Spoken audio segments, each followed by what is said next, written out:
So we're going to do something a little bit different. I don't know, maybe it'll be disturbing me being so different. This is my Thanksgiving video. Now, I'm posting this earlier than Thanksgiving because I could do it Thanksgiving morning and it would be my way of saying these are the things I'm thankful for, whatever.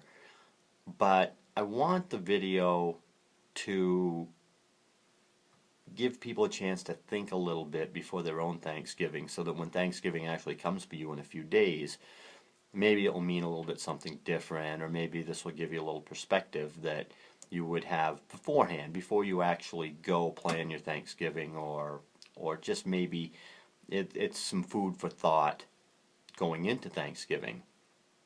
This year, I do have a lot to be thankful for, without question. This was a life-changing year for me, totally.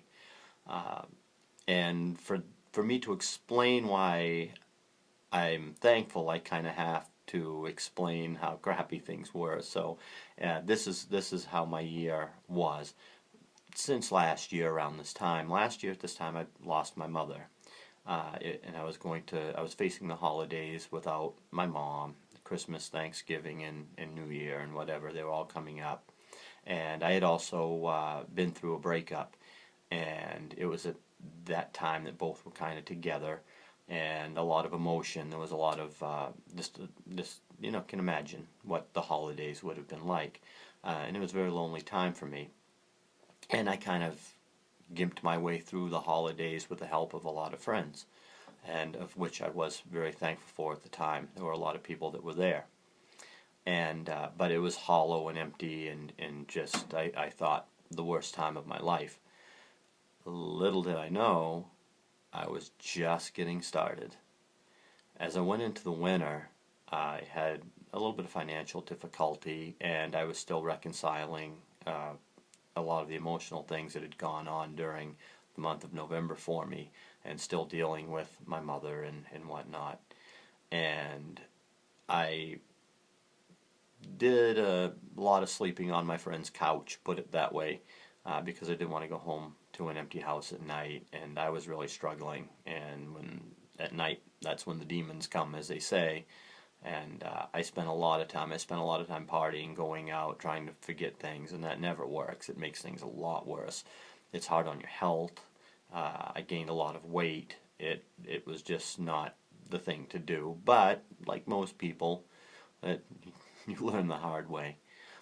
February came along, and I suffered an extremely traumatic event. A good friend of mine, he took his own life. He hung himself in his basement, and it was a kid that I did lettering for, that I knew through racing and become close to, and I really liked him a lot, and I was devastated and completely heartbroken.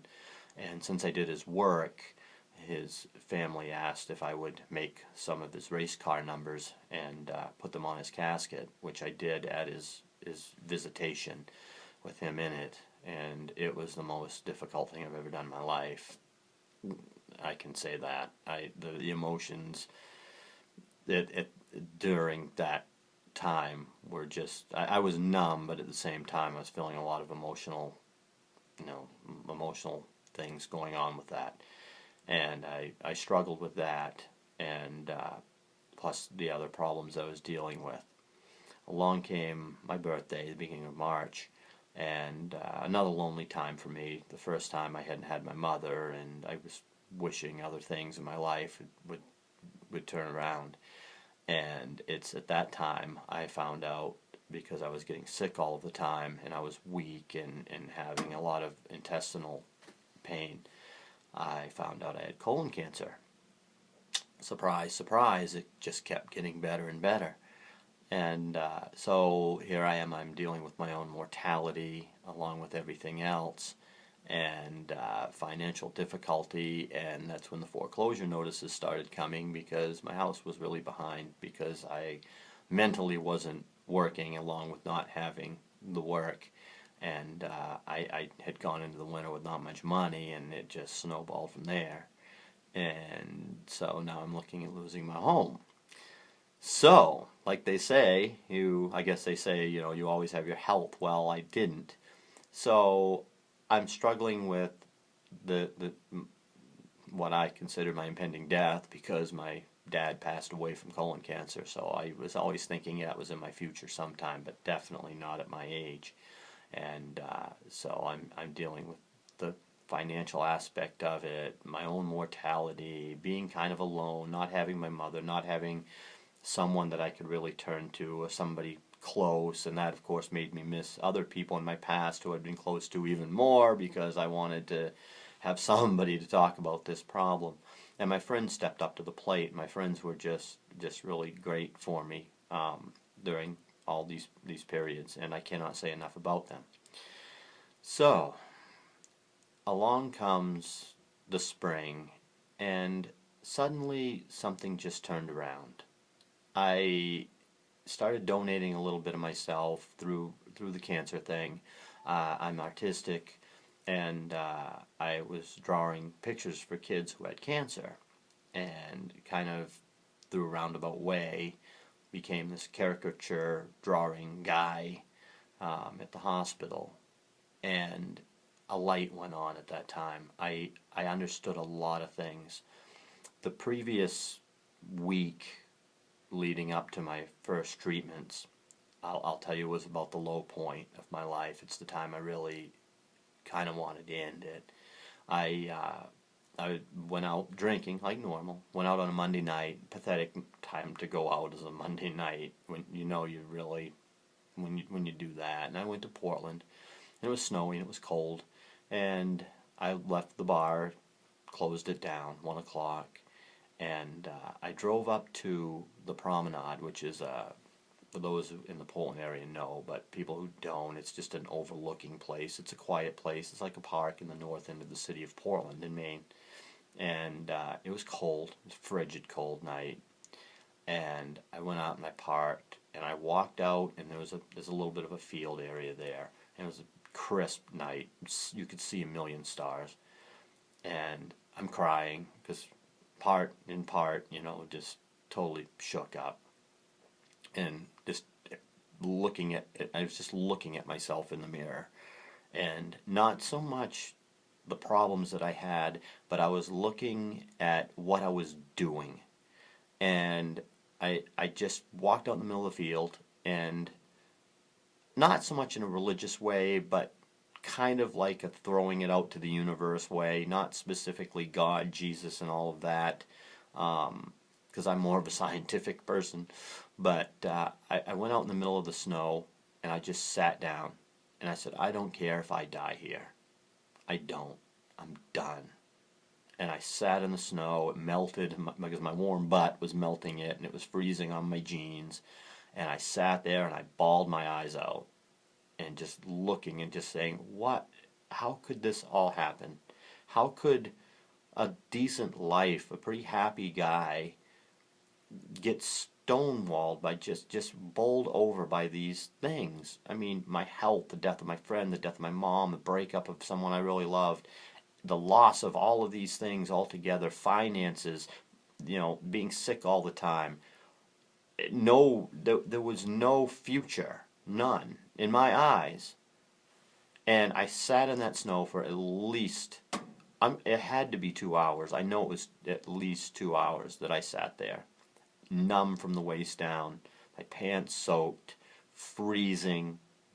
My sniffles were freezing on my face. My underneath my eyes burned because the tears were freezing on my face. And I felt like I was at the end. And I'm just like, well, good enough. We'll see where it goes. And the following week, at the next few days, I started the treatments or whatever. And in the hospital, I met these little kids, and I started helping out. And I started drawing pictures, and I could see them, and they were happy. They just don't know. A child doesn't fully grasp what's going on, their own mortality. They know they're sick, but they're laughing, they're dealing with it. And a light went on, and it clicked. And I understood a lot of things I understood, one, I understood the relationship that the failed relationship that I had, and why I couldn't get over that particular relationship. Because I'm a bounce back person. I've been divorced. I've had issues before, and I recover well. And when I don't recover, there's something in there that's broken. Seriously, there's what's different. And it had to stem with the fact that the relationship that I was in had a lot of giving in a respect that I had never done before. There were children involved, and I had tried to give of myself in ways that I hadn't before. Trying to, I'm big on astronomy, so I was trying to like push that on, and just having little talks here and there, and it was during a divorce period, and watching children and watching this dynamic go on, and the talks that I had had through that, and trying to help out, I felt needed in a way, and I felt different. And even simple things like cleaning a swimming pool mattered. It was just giving of myself, but cheerfully doing it. And helping these kids with cancer felt exactly the same. And I knew finally, I knew what it was that had bothered me. I knew what the thing that all the things that I had thought were wrong weren't. It was the fact that I was trying to give of myself, and all of a sudden a wall went up and said, well, no, we don't want your giving anymore. And that was it. And here I am with these sick kids, and all of a sudden I'm alive again. And in that moment, everything changed. Everything. My attitude changed. I woke up almost the next day and decided to take care of myself health-wise. Went on a diet, a strict no-carb diet, exercise, started running, would go 5.5 miles a day, lost 45 pounds, started feeling great. My treatments went great. Work started coming in. The lobster season came upon us. We had the best lobster price that we'd had in probably 8 or 10 years. And just everything instantly was turning around.